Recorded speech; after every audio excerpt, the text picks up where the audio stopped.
You're watching the Theory Hub, and today we're talking about Kuzan.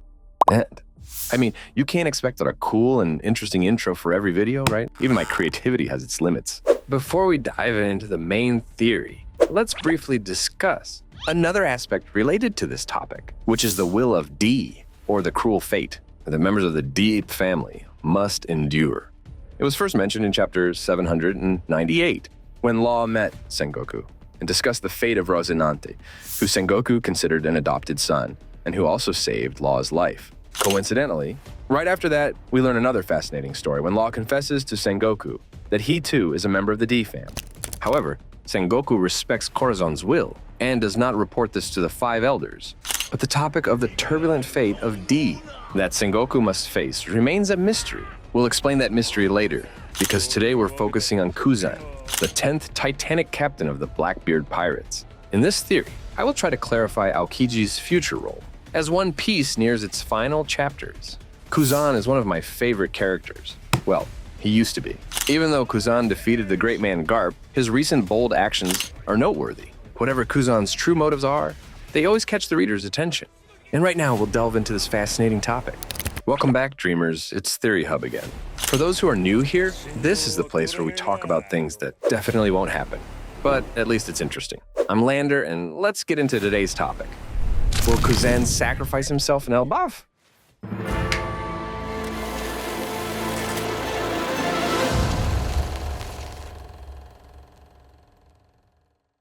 Chapter 9, 196, revealed that Law's new goal after Don Quixote do Flamingo's defeat is to uncover this tragic fate. He doesn't care about the Pirate King title. He simply wants to find One Piece to answer his question. According to Law, all the world's secrets are hidden on the final island. So he wants to go there to learn everything. By chapter 1086, we finally understand the fate of the D family, or at least a basic definition of it. The five elders mentioned that Sabo is also someone destined to change the world.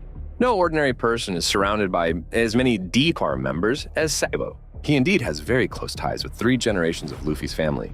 His relationship with Garp isn't very deep, but with Luffy and his father, Sabo is extremely closely connected. King Cobra sacrificed his life and entrusted his daughter Vivi and the will of D to him.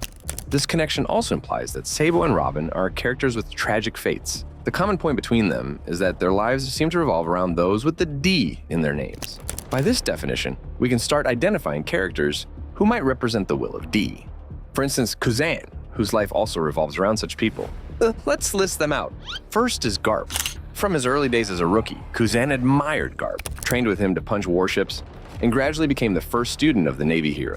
In the Navy, Kuzan had a close friend, Jaguar D. Saul. Unfortunately, someone with a D in their name in the Navy couldn't live long. Their opposing ideologies forced Kuzan to take action against his own comrade. After becoming an admiral, Aokiji met Monkey D. Luffy very early in the series and eventually betrayed the Navy to join Marshal D. Teach, becoming his Titanic Captain. So Kuzan's fate also revolves around those with the D in their names, indicating that his fate might be quite similar to Sabo's. We can vaguely guess what the fate of D is, or at least how to identify someone with that destiny. But what does it mean? When we consider Sengoku's words in chapter 798. When asked what D means, Sengoku replied that he couldn't answer that question. But when Law walked away, Sengoku sighed and said, "It seems you can't change that. Those with the D always have tragic fates."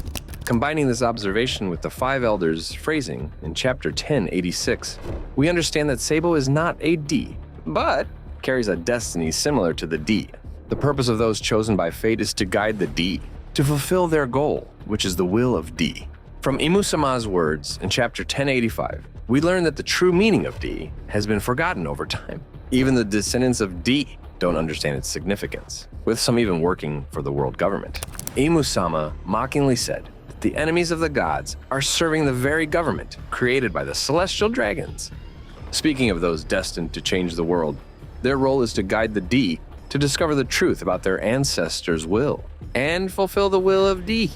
Following this idea, we can start to see that every member of D has at least one significant person beside them. This person may represent the destined chain and act as a guide for their fate. For example, Dragon and Kuma, Law and Robin, Sabo and Vivi, Luffy and Shanks.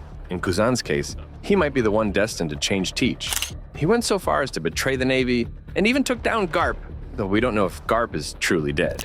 Kuzan seems to have placed all his bets on Blackbeard. But what will ultimately happen? Interestingly, Kuzan's fate continually reflects the implied meaning in Doflamingo's words. He claimed that pirates being evil or the Navy being justice is wrong. Justice belongs to the victor. Kuzan expressed a similar sentiment in his final conversation with Saul. Justice changes depending on one's perspective. So now the question is, what is Kuzan's justice? And which side is he on? This question was posed by Doflamingo, who asked Aokiji about his motives at the end of the Punk Hazard arc. Kuzan didn't answer directly but saved Smoker and reassured his friend by saying, "I'm still me, Smoker." Remember, if Kuzan was Garp's subordinate, then Smoker was also Aokiji's subordinate. This implies that although Kuzan betrayed Garp, he still follows his own sense of justice, though his path has significantly diverged. Notably, Kuzan's actions during the Ohara incident directly reflect Garp's lesson in the flashback. This correlation suggests that despite attacking his mentor, Kuzan hasn't become corrupt or forgotten Garp's teachings. This sentiment is echoed in Garp's expressions, and in the final words of Robin's mother, Olivia. Robin recalled these words when Kuzan chose to save her. Kuzan's concept of justice used to be burning justice, but he changed it to lazy justice. Due to what happened at Ohara, Aokiji became too disillusioned for his once passionate heart. I believe Kuzan is now returning to his burning justice path, after Teach reignited the flame within him. In essence, this shows that Kuzan's core motivation still stems from what happened at Ohara. This is emphasized in the flashback when Kuzan first joined Blackbeard's crew. The pain from witnessing the Navy's brutality, killing children, and having to act against his best friend still haunts Kuzan to this day. I guess Kuzan is trying to prevent Blackbeard from obtaining information from Ohara and protecting Ohara's will. This shows that, like Vegapunk and Dragon, Kuzan is also a guardian of Ohara's will, although he has now joined Blackbeard's crew. His challenging fate and future loyalty will likely belong to Dragon. Interestingly, the person Kuzan cares about the most, Robin, was cared for by the Revolutionary Army for 2 years. She is also known as the Light of the Revolution. In conclusion, I believe Kuzan's destined change will eventually lead him to Dragon and the Revolutionary Army. Kuzan's betrayal of Blackbeard might occur in Elbaf when Blackbeard tries to steal information protected by Saul. Ever since his defeat to Akainu, leaving the Navy, and joining Blackbeard's crew, many have questioned Kuzan's true intentions and future role. Now, what could make Kuzan break his cover? Most believe the current situation with Garp will cause Kuzan to betray Blackbeard, but that hasn't happened yet. However, this could change in the Elbaf arc. Many theories suggest that Saul is still alive and guarding the secrets of the Void Sentry on Elbaf.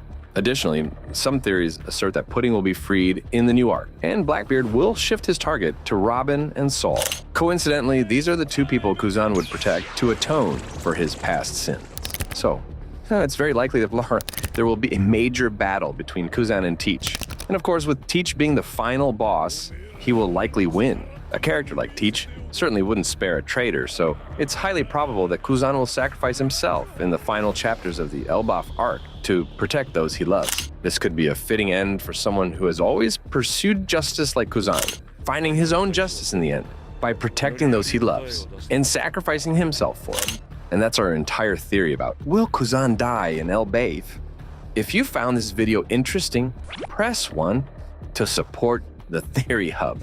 And if you disagree with our ideas, feel free to share your thoughts below. Don't forget to suggest topics for our next theory videos. This is Lander, wishing you all a great day.